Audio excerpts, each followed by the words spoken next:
الحمدللہ رب العالمین والصلاة والسلام علی محمد الامین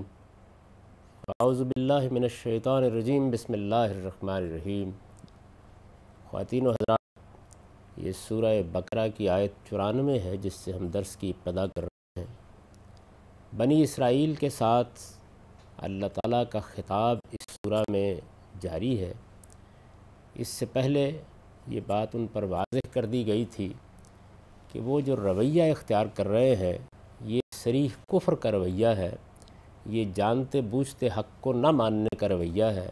لہٰذا اس کی پاداش ان کو بھگتنا پڑے گی۔ اب اس کے بعد ان کو مخاطب کر کے یہ کہا جا رہا ہے کہ قُلْ إِنْ كَانَتْ لَكُمُ الدَّارُ الْآخِرَةُ عِنْدَ اللَّهِ خَالِصَةً مِّن دُونِ النَّاسِ فَتَمَنَّوُا الْمَوْتَ إِن كُنتُمْ صَادِقِينَ، کہ اگر تم اپنے ان سب دعووں میں سچے ہو، اگر تمہارا یہ خیال صحیح ہے کہ تم انبیاء کی اولاد ہو، تمہیں اللہ نے منتخب کیا ہے، لہٰذا وہ تمہارے ساتھ رعایت کا معاملہ کرے گا، تمہیں سزا نہیں دے گا، تم جن جرائم کا ارتکاب کر رہے ہو ان پر تمہارا مواخذہ اس شدت کے ساتھ نہیں کرے گا جس طرح دوسروں کو کرے گا، تو پھر تو تمہیں یہ کرنا چاہیے کہ تم موت کی تمنا کرو۔ یہ دنیا کی زندگی ایک امتحان اور آزمائش کی زندگی ہے۔ اس دنیا کی زندگی میں ہر قدم پر تمہارے لیے مشکلات اور مصائب ہیں۔ اگر یہ ضمانت تم کو حاصل ہو گئی ہے اللہ تعالیٰ کی طرف سے کہ تمہارا کوئی مواخذہ نہیں ہونا، یہ امتحان اور آزمائش بھی تمہارے لیے نہیں ہے، حق و باطل کی اس کشمکش میں تمہیں کوئی رائے نہیں قائم کرنی، تم جس کا چاہے جانتے بوجھتے انکار کر دو اور جس چیز کو چاہے مان لو، تو پھر تو تمہیں یہی کرنا چاہیے۔ چنانچہ ارشاد فرمایا ہے، کل ان سے کہہ دو، ان کانت لکم الدار الآخرہ، اگر آخرت کا گھر عند اللہ خالصۃ من دون الناس تمہارے لیے خاص کر لیا گیا ہے، دوسرے لوگوں کو چھوڑ کر اس کا مستحق تمہیں ہی قرار دیا گیا ہے، تم ہی اس کے اصل حقدار بنا دیے گئے ہو، اللہ نے آخرت برپا ہی تمہارے لیے کی ہے، اگر تمہارا یہ خیال ہے تو فتمنوا الموت، پھر تمہیں چاہیے کہ تم اللہ تعالیٰ سے دعا کرو کہ وہ جلد سے جلد اس آزمائش کی دنیا سے تم کو اٹھا لے۔ اگر تم اپنے اس خیال میں سچے ہو، اپنے اس دعوے میں سچے ہو، تو پھر تو تمہارا رویہ یہ ہونا چاہیے۔ یہ اصل میں ان کے دل کے چور کو پکڑا ہے۔ انسان جب باتیں بناتا ہے تو بعض اوقات وہ ایسی لچھےدار باتیں کر لیتا ہے، ایسی عمدہ تدبیریں سوچ لیتا ہے، ایسی توجیحات کر لیتا ہے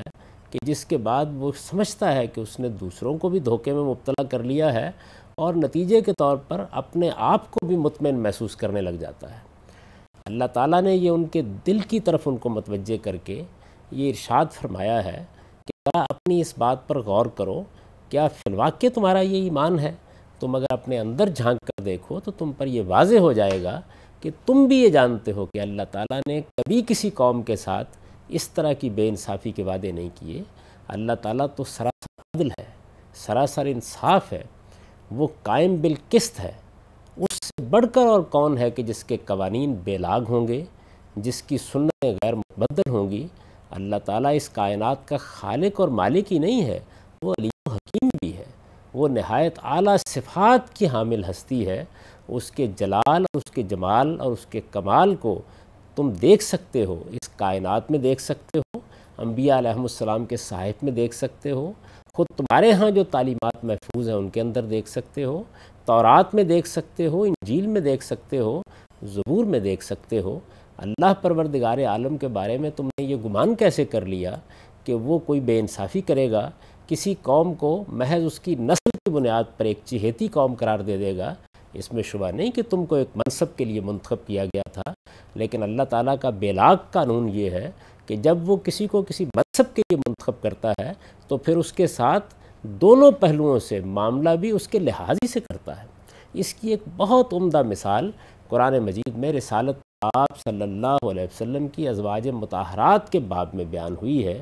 قرآن مجید نے جب ان سے یہ مطالبہ کیا کہ ان کو اب رسول اللہ صلی اللہ علیہ وسلم کی اخلاقی زندگی کی حفاظت کے لیے کچھ پابندیاں اپنے اوپر قبول کرنی ہے اور کچھ معاملات میں عام عورتوں سے ہٹ کر زندگی بسر کرنی ہے، تو پہلے انہیں انتخاب رکھ دیا کہ وہ چاہیں تو آپ کو چھوڑ کر جا سکتی ہیں، لیکن جب انہوں نے آپ ہی کا انتخاب کر لیا تو پھر یہ فرمایا کہ اب میرا قانون یہ ہے کہ تم اگر کوئی اچھا کام کرو گی، صحیح رویہ اختیار کرو گی تو تمہارے لیے دوہرا اجر ہے، اور اگر کوئی غلطی کرو گی تو تمہارے لیے دوہری سزا ہے۔ چنانچہ بنی اسرائیل کے معاملے کو بھی اسی پر قیاس کیا جا سکتا ہے کہ جب اللہ تعالیٰ نے ان کو یہ غیر معمولی حیثیت دی کہ اپنی رسالت اور اپنی نبوت کے لیے منتخب کر لیا، ان کے اندر انبیاء علیہ السلام بھیجے اور ان کی قومی حیثیت میں یہ ذمہ داری ان پر ڈال دی کہ دنیا کے وسط میں آباد ہوں، وہاں اللہ تعالیٰ کے دین کا گھر بنائیں، 2 دارالامن آباد کریں، جن میں ایک یروشلم تھا اور دوسرا ان کے باپ کا بنایا ہوا اللہ کا گھر بیت اللہ تھا۔ ان کو آباد کریں، ان کو دنیا میں توحید کا مرکز بنا کر اللہ کی دعوت، اللہ کا پیغام لوگوں کے سامنے رکھیں۔ جب ان کو اس منصب کے لیے منتخب کیا تو ظاہر ہے کہ جس طرح ان کے لیے سرفرازی کا وعدہ کیا، ان کے لیے دنیا اور آخرت میں اجر کی بشارت دی، بالکل اسی طرح یہ قانون بھی ان کے لیے قرین قیاس ہے کہ ان کو عذاب بھی دوہرا دیا جائے گا، اس لیے کہ انہوں نے اللہ تعالیٰ کے ساتھ بے وفائی کا ارتکاب کیا اور جو عہد باندھا تھا اس کو توڑ دیا، اللہ کے میثاق کی پابندی نہ کر سکے۔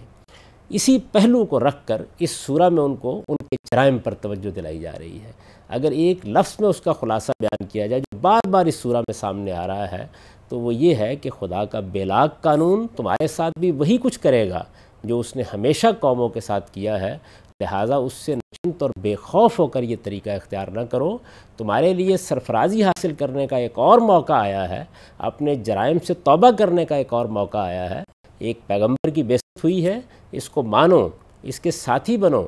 اس کی حفاظت کرو، اس کی صیانت کے لیے آگے بڑھو۔ اگر تم یہ کام کرو گے تو اللہ تعالیٰ تمہارے جرائم کو معاف کرے گا اور تمہیں دنیا میں بھی سرفرازی دے گا اور آخرت میں بھی تمہارے لیے سرفرازی ہی کا اہتمام ہوگا، فوز و فلاحی کا اہتمام ہوگا۔ تو ارشاد فرمایا کہ اپنے دل میں ذرا جھانک کر دیکھو، اگر واقعی تمہارا خیال یہ ہے اور تم اپنے اس خیال میں سچے ہو کہ قیامت کے دن معاملہ تو تمہارے ساتھ خصوصی نوعیت کا ہونا ہی ہے، اللہ نے آخرت کے گھر کو تمہارے ہی لیے خالص کر رکھا ہوا ہے، تو پھر تمہیں موت کا خوف کیوں ہے؟ وَلَن يَتَمَنَّوْهُ أَبَدًا بِمَا قَدَّمَتْ أَيْدِيهِمْ، فرمایا اپنے ہاتھوں کی جو کمائی یہ آگے بھیج چکے ہیں اسے یہ جانتے ہیں، اپنے جرائم سے خوب واقف ہیں، ان کو معلوم ہے یہ کیا کچھ کر چکے ہیں، یہ کبھی اس کی تمنا نہیں کریں گے۔ ان کا معاملہ یہ ہے کہ ایسا نہیں کہ یہ اس بات کو نہیں جانتے کہ انہوں نے اب تک کیا کچھ کیا ہے، انہوں نے انبیاء کو قتل کیا ہے، خدا کی شریعت سے بے وفائی کی ہے، اللہ کی کتابوں کو پس پش ڈالا ہے، اللہ کے دین کو ضائع کیا ہے، اپنے منصب کی ذمہ داریوں کو پورا کرنے سے انکار کیا ہے۔ یہ معمولی جرائم نہیں ہیں، یہ ان کا ارتکاب کر چکے ہیں۔ اس کو تعبیر کیا اس لفظ سے کہ ما قدمت ایدیہم، جو کچھ یہ آگے بھیج چکے ہیں، اپنے ہاتھوں کی جو کمائی اللہ کے ہاں جمع کرا چکے ہیں، یہ اس سے خوب واقف ہیں، اس کی وجہ سے یہ ہرگز اس کی تمنا نہیں کریں گے۔ واللہ علیم بالظالمین، اور حقیقت یہ ہے کہ اللہ ان ظالموں سے خوب واقف ہے۔ اب اس کے بعد پردہ اٹھایا ہے ان کے باطن سے، ارشاد فرمایا لَتَجِدَنَّهُمْ أَحْرَصَ النَّاسِ عَلَىٰ حَيَاةٍ وَمِنَ الَّذِينَ أَشْرَكُوا، یہ موت کی تمنا کریں گے، تم دیکھو گے کہ یہ تو سب لوگوں سے بڑھ کر جینے کے حریص ہیں، تم انہیں باقی سب لوگوں کے مقابلے میں جینے کا زیادہ حریص پاؤ گے، اس لیے کہ جو آدمی جرائم کا ارتکاب کر چکا ہوتا ہے اس کے لیے موت کا تصور ایک حادثہ ہوتا ہے۔ موت کو وہی لوگ ہنستے مسکراتے گلے سے لگاتے ہیں جو اپنے رب کے ساتھ اپنے معاملے کے بارے میں مطمئن ہوتے ہیں۔ چنانچہ ارشاد فرمایا کہ تم انہیں زندگی کا زیادہ حریص پاؤ گے، دوسروں سے بڑھ کر حریص پاؤ گے۔ حد یہ ہے کہ وَمِنَ الَّذِينَ أَشْرَكُوا، وہ لوگ جنہوں نے شرکی کو اپنا مذہب بنایا ہے، مشرکین عرب یا بنی اسماعیل کی طرف اشارہ کیا ہے، جن لوگوں نے شرکی کو اپنا مذہب بنا لیا ہے ان سے بھی بڑھ کر حریص پاؤ گے۔ پھر اس کی مزید وضاحت کی ہے، یَوَدُّ أَحَدُهُمْ لَوْ يُعَمَّرُ أَلْفَ سَنَةٍ، ان میں سے تو ہر ایک یہ چاہتا ہے کہ کاش وہ 1000 سال تک جیتا رہے، وَمَا هُوَ بِمُزَحْزِحِهِ مِنَ الْعَذَابِ أَن يُعَمَّرَ، لیکن حقیقت یہ ہے کہ اگر یہ عمر بھی اس کو مل جائے، 1000 سال بھی وہ جیتا رہے، تو یہ چیز اس کو عذاب سے تو نہیں بچا سکے گی۔ واللہ بصیر بما یعملون، اور اس میں تو کوئی شبہ نہیں کہ جو کچھ یہ کرتے ہیں اللہ اسے دیکھ رہا ہے۔ گویا اس طریقے سے ان کو بتا دیا گیا کہ ان کے باطن میں اصلی مرض کیا ہے۔ یہ زندگی کی محبت ہے،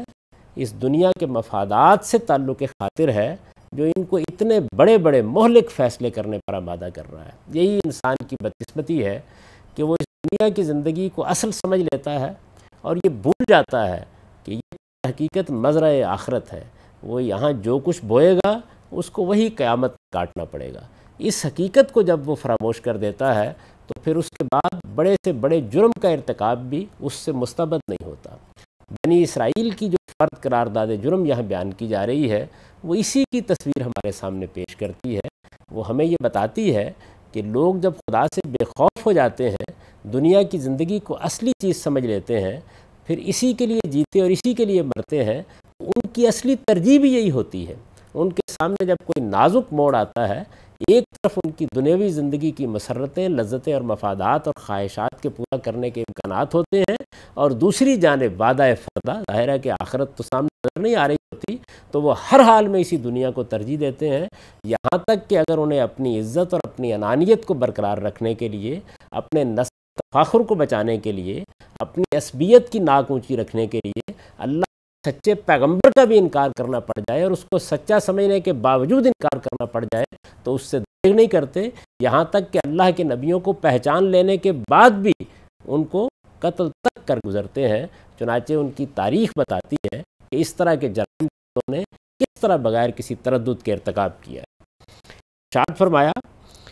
کہ کل من کان عدوا لجبریل فإنہ نزلہ علی قلبک، کہ قرآن کی دشمنی کیوں کتاب نازل ہو گئی، کیوں ایک نئے پیغمبر آ گئے، کیوں ہمیں چھوڑ کر بنی اسماعیل کا انتخاب کر لیا گیا؟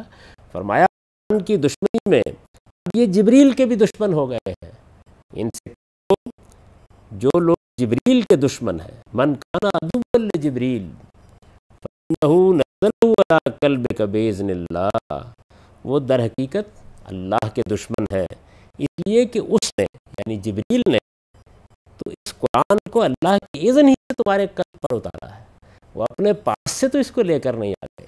جبریل کو یہ قرآن خدا نے سونپا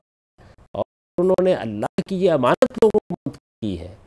جب یہ صورتحال ہے تو یہ ذرا غور کر لیں کہ یہ کس حماقت اور کس پستی میں اتر گئے ہیں کہ یہ قرآن کی دشمنی میں جبریل کو سب و شتم کر رہے ہیں۔ ان کا خیال یہ ہے کہ یہ غالباً انہوں نے اپنی طرف سے کوئی ان کے ساتھ پرانا بدلہ چکانے کے لیے محمد رسول اللہ صلی اللہ علیہ وسلم پر نازل کر دیا ہے، ان کو جبریل نے نظر انداز کیا ہے، اس حماقت میں یہ پڑ گئے ہیں۔ بظاہر لگتا ہے کہ یہ کیسی احمقانہ بات ہے، لیکن جب لوگوں کا جائزہ لیا جاتا ہے، اس مسلمان امت کے مختلف فرقوں کے استدلالات کو دیکھا جاتا ہے تو معلوم ہوتا ہے کہ انسان اپنے تعصبات میں فی الواقع اسی جگہ اتر آتا ہے، اور پھر اس کے بعد بڑی خوبصورتی کے ساتھ یہ بتایا ہے کہ کس چیز کا انکار کر رہے ہو اور کس پر جبریل کو گالی دے رہے ہو۔ یہ جو چیز تمہارے پاس آئی ہے، یہ قرآن جو جبریل لے کر آئے ہیں،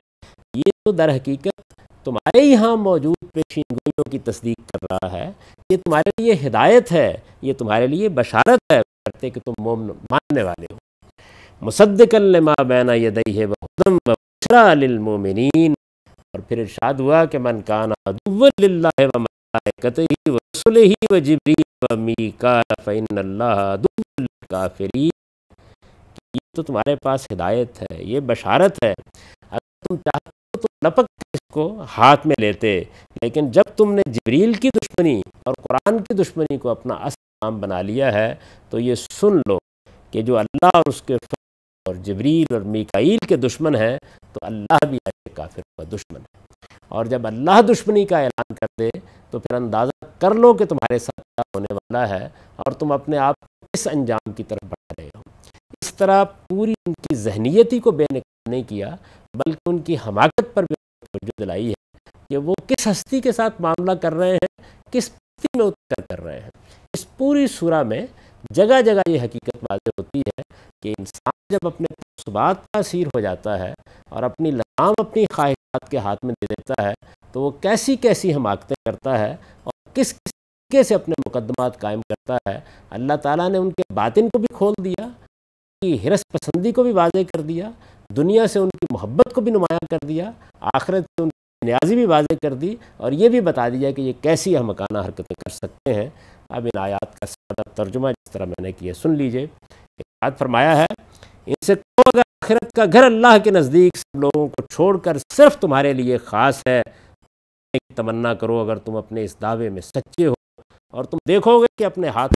کمائی یہ آگے بھیج چکے ہیں، اس کی وجہ سے یہ کبھی اس کی تمنا نہ کریں گے۔ اور حقیقت یہ ہے کہ اللہ ان ظالموں سے خوب واقف ہے، اور تم انہیں سب سے بڑھ کر جینے کا حریص ہے۔ اور حد یہ ہے کہ ان لوگوں سے بھی بڑھ کر جنہوں نے شرک کو اپنا مذہب بنایا ہے، ان میں سے ہر ایک یہ چاہتا ہے کہ کاش وہ 1000 سال جیتا رہے، درا حال ہے کہ اگر یہ عمر بھی اس کو مل جائے تو اس سے وہ اپنے آپ کو اللہ کے عذاب سے بچا نہ سکے گا۔ اور اس میں شبہ نہیں کہ جو کچھ یہ کرتے ہیں اللہ اسے دیکھ رہا ہے۔ قرآن کی دشمنی میں اب یہ جبریل کے بھی دشمن ہو گئے ہیں۔ ان سے کہہ دو جو لوگ جبریل کے دشمن ہیں وہ در حقیقت اللہ کے دشمن ہیں، اس لیے کہ اس نے تو اے پیغمبر اسے اللہ کے اذن ہی سے تمہارے قلب پر نازل کیا ہے، ان پیشین گوئیوں کی تصدیق میں جو اس سے پہلے موجود ہیں، اور ان لوگوں کے ہدایت اور بشارت کے طور پر جو ایمان والے ہیں، انہیں معلوم ہونا چاہیے کہ جو اللہ اور اس کے فرشتوں اور جبریل اور میکائیل کے دشمن ہے تو اللہ بھی ایسے کافروں کا دشمن ہے۔ اقول قولی ھذا واستغفر اللہ لی